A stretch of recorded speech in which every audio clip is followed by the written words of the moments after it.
on then, come out. Whee.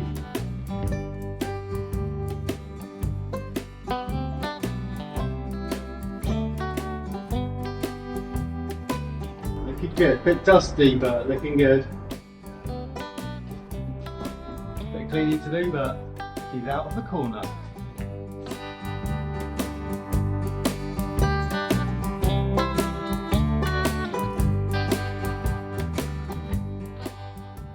So we've coaxed the cab out of its corner, and this is the very last time we're going to be coaxing the cab out of the corner because it's staying out the corner now.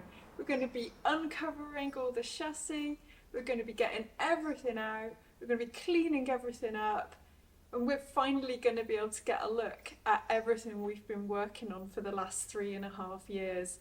So this week we've been having a massive deep clean of the workshop, which has been unbelievably filthy, like 3 feet buried in sand. It's not been pleasant. And now we're just going to start putting it all back together again. It's pretty exciting. We're feeling motivated. It's a good feeling. We haven't felt like that for a while. It's a good feeling. We're happy.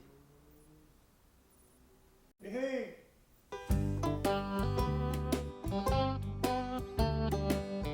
It was such a good feeling to finally see the back of the sandblasting that for the first time in I don't know how long, I pulled my orange overalls out of storage and put in some time at the workshop. And with the late summer sun shining down upon us, we hauled the dusty cab out of the shadows and began the delicate clean-up process. After spending 2 years, or is it 3, no one can remember anymore, sitting in the corner gathering sand dust, the cab was proper filthy, so we got the airline and a soft brush on our precious paintwork and basically tried our best not to put any scratches on it.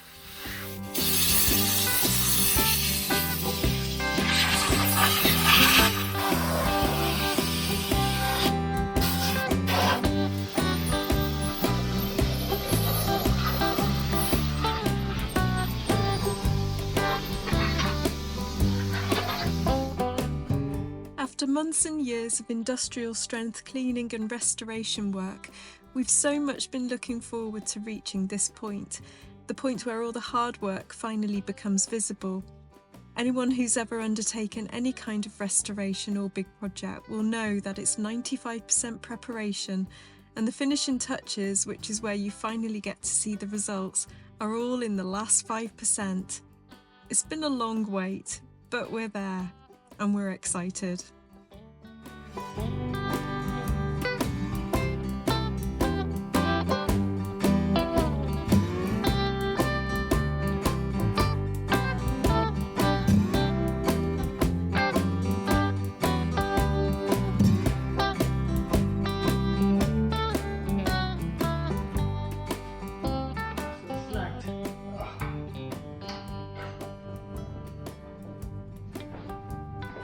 If you want something doing around here, you've got to do it yourself.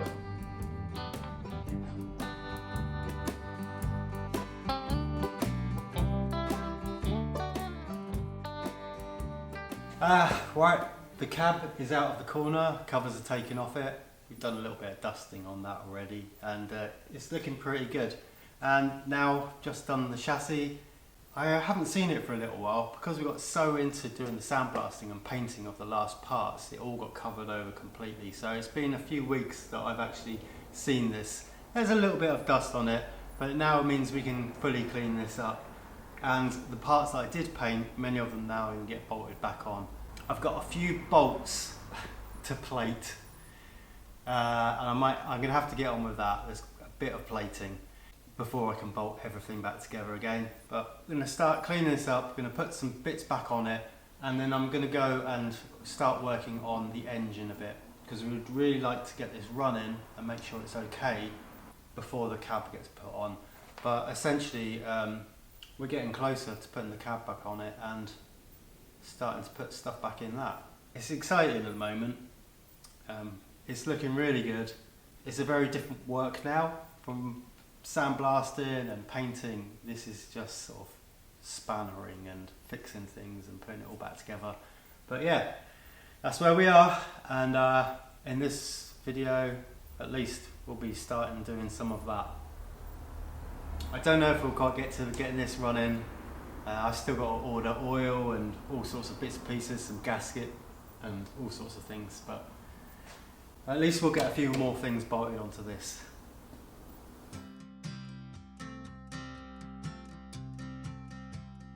Right, the bench is looking just how I really like it.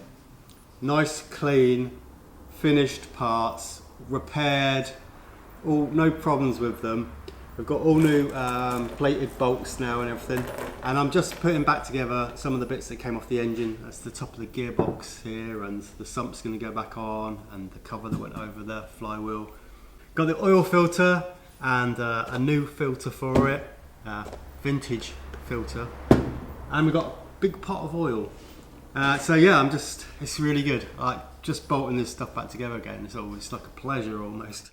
Talking of the gearbox, this might be a good time to mention what happened in the last video. Now, as you could probably see, it was kicking around in different shots for a while, and it didn't really go as to plan. So what happened was the power takeoff unit and the gearbox have to seal really well together, and they have to be sealed. And what was happening is that there was a bearing, and part of it was in one part, and the other part of the bearing was in the other bit. And it was like a tapered roller bearing, and they had to be exactly in line to connect up and go together. And all these little bearings, you had to push them in, make sure it was greased. And every time that it went wrong, I had to reseal it all, take all the old sealant off. It took ages, and in the end what I did was put the PTO, hung that back on the engine, used the winch to winch up the gearbox so it was perfectly in line, and just try hundreds of times to just slide it in and get it to connect. When it went in, it just went in, but it took ages and ages to get it all lined up. Eventually it did, and yeah, those things are glued together nicely, and I shall be never taking them apart, hopefully. But yeah, in the meantime, I'm going to get on and bolt some of these things back on. I've been quite looking forward to this. Lovely.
First, second, oh yeah, it actually works so much better than it did because it was so sloppy before.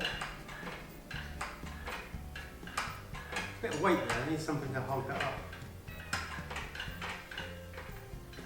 Maybe there should be a little spring on it, take the weight of that off. That's good, brilliant, got gears. Have gears. Need some oil. Yeah.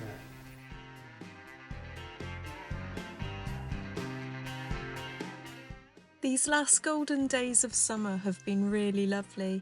Despite winter being just over the horizon, with all the painting and metalwork finished, we haven't really been feeling the usual pressures of racing the weather.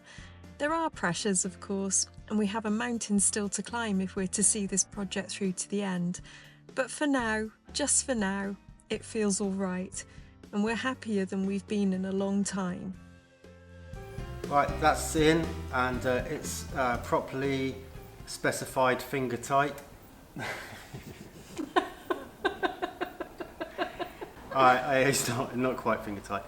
Not quite as good as that. Yeah, I didn't know which way around to put the bolts and nuts. I've done it this way round, so the nuts on this side, so that I can get a socket wrench and a torque wrench, because I'm going to check the book, see if there's a recommended setting for these, and obviously on all of these nuts and bolts they will get done up to the recommended torque settings, or tight enough if there isn't one.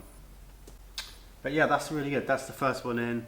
The front one could go in now, but I'm still got to put the sump on, so that'll just be in the way. So hopefully we'll get the front one on soon as well.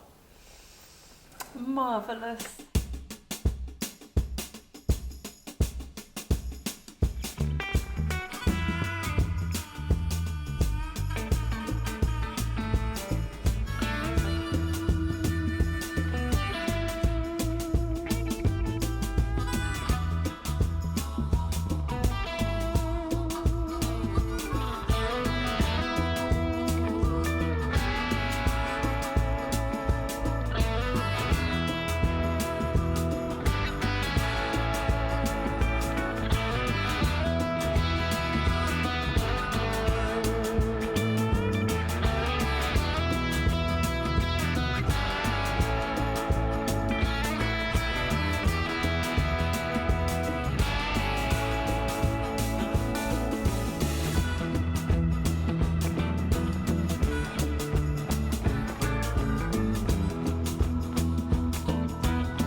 So we've got two things going on at the moment, and we need to bring those two things together, and those two things are of course the cab and the chassis. And at some point we want to put the cab back on the chassis, which is going to be a massive day for everyone. I'm sure we're all very much looking forward to that. But there are various things that we have to do first before we actually get to that point. We want to start the engine up and make sure it's running, and then with the cab we want to actually put the carpet into it, because it's going to be easier to fit the carpet inside the cab when it's on the ground and it's got no windows in it. And we want to give it a polish because it's been sitting in that corner over there for a long time, and it got incredibly dirty. And also when we painted it, which I know is a really long time ago and no one can actually remember any of it, we said at the time that we always intended to give it a proper polish. Although it looks fabulous, it is a little bit orange peely on the front here, and we want it to just look absolutely like amazing. So we do have all those things ready to go. We actually got the carpet. You probably can't see it because it's like looking into the black hole of, you know, Calcutta or whatever. It's black, black, black, four-way stretch carpet. We went through a lot of dilemmas about what colour to get with the carpet. been thinking about that for a long time. We would have loved to have gone for a lovely sort of natural sisal type carpet or coir or something like that. But we just couldn't find anything that really worked. So in the end we went for the basic 4-way stretch black, with the idea that is like your canvas, your blank canvas, and everything else obviously we put on top of it is going to be where you're really looking. So the black carpet is like your background. So we're pretty happy with that decision. Before we put the carpet in, we want to polish it. It's going to be quite a big job. We've actually got all the stuff here, all the various pads, fancy wool one that we got yesterday that was a bit pricey, and then loads of these foam jobbies, as well as the actual polisher that is somewhere in this box, and I'm sure you'll see it at the appropriate time. So we got that. But before we do any of that, Tim is busy doing what he describes just behind you there on the bench as all the fiddly bits. So I'll let him tell you about the fiddly bits, because I'm like, no problem. Tim!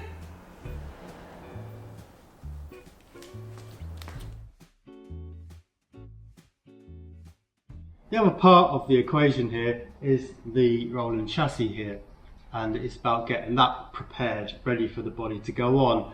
I've been going around for, all of this, putting it back together again is part of that process.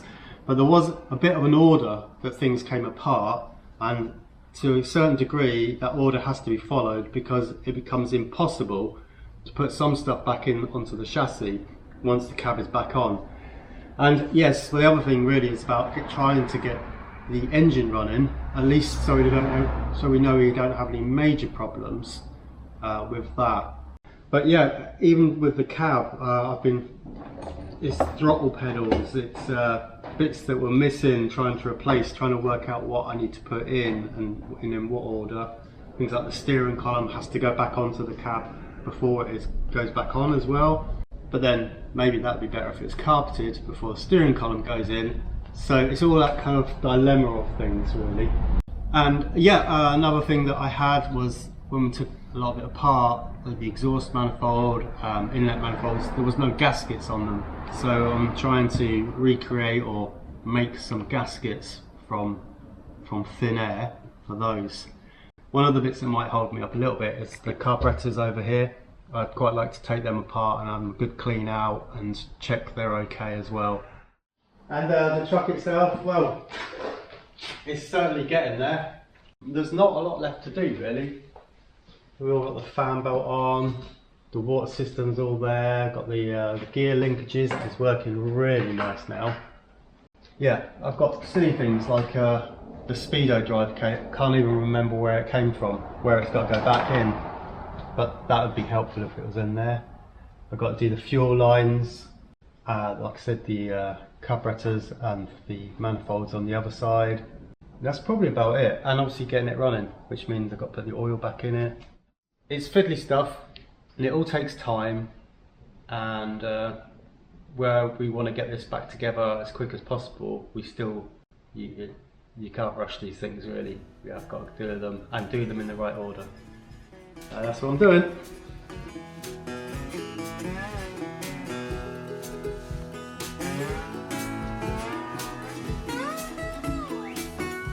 And so we come to the polishing.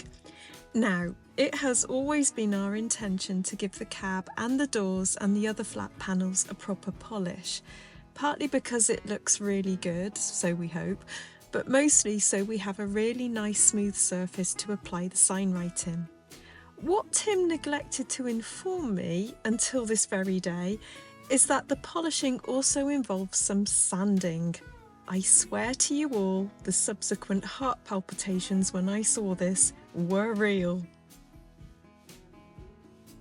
Of course, any of you with any experience of painting and polishing a vehicle will understand that this is a tried and tested method of wet sanding with progressively finer and finer sandpaper.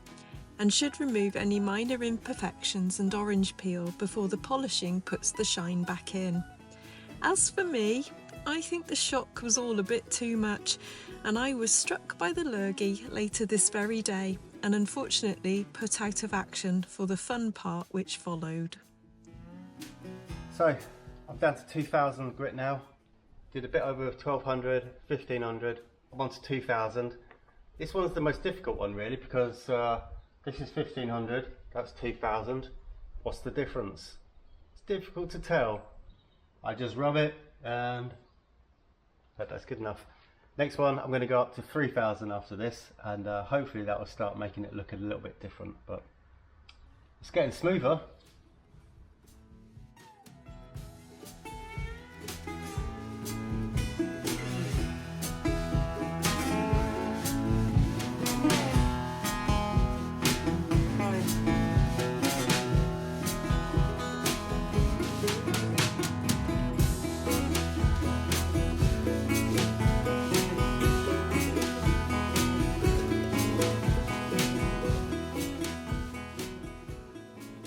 Right, so it's another morning. This is how we left it yesterday. Sanded down to 3000 grit.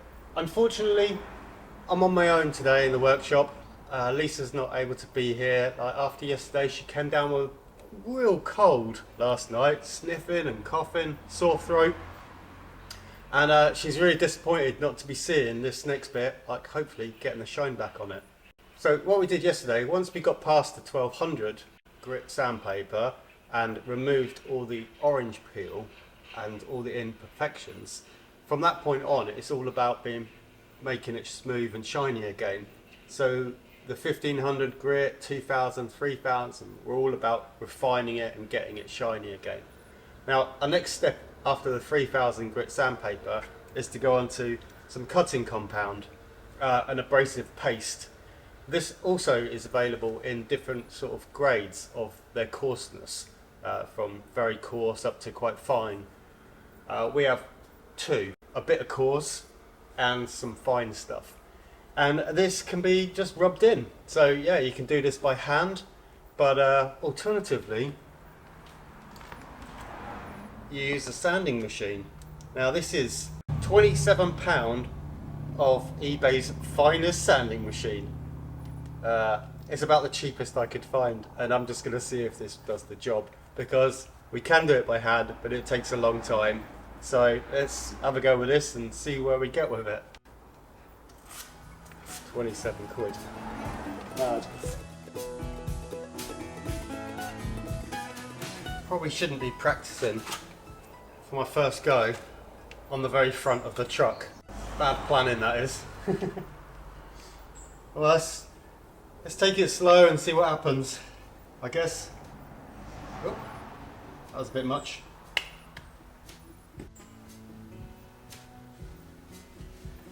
Take it slow.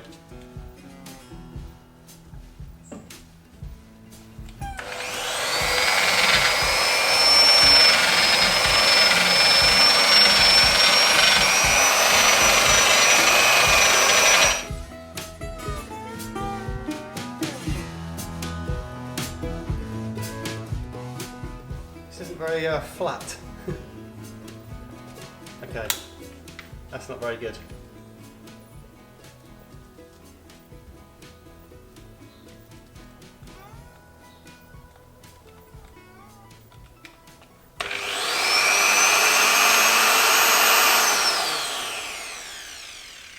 Not very flat at all.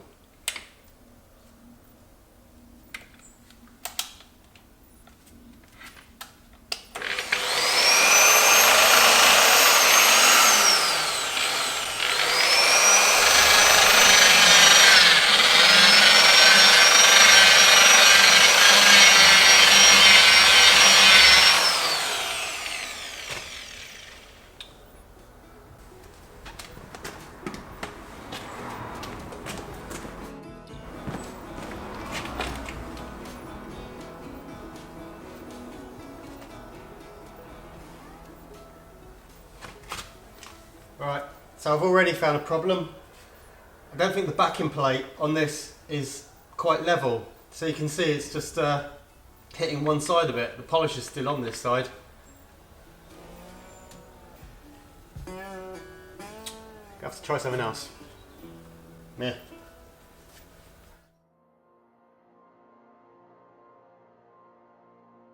As you can probably see, it's looking a lot shinier.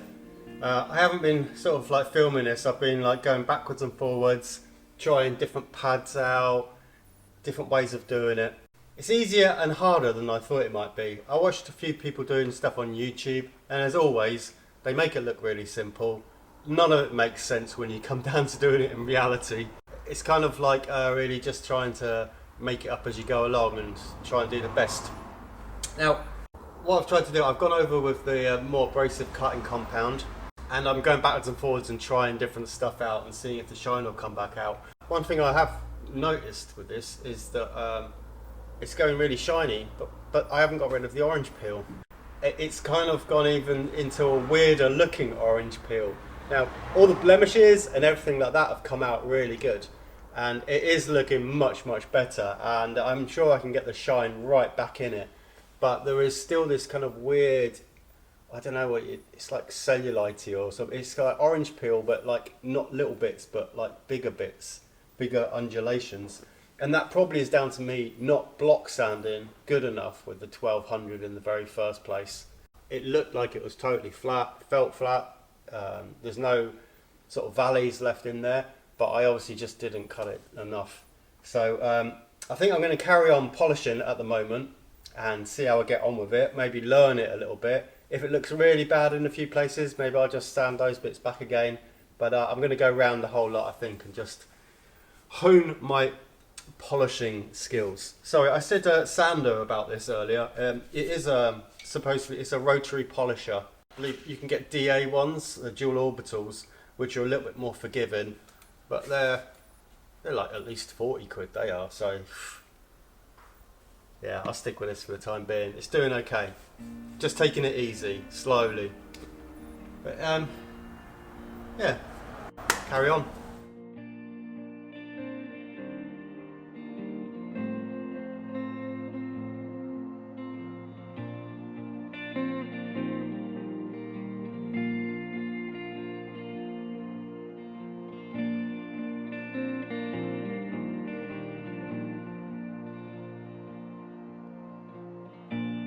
It's a perfect day for the road.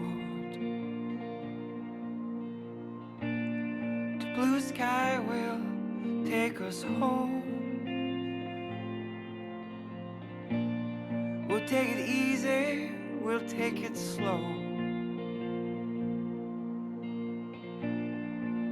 It's a good day for the road. And time goes so fast when you're with the ones you love. But I won't worry today, even if time flies away.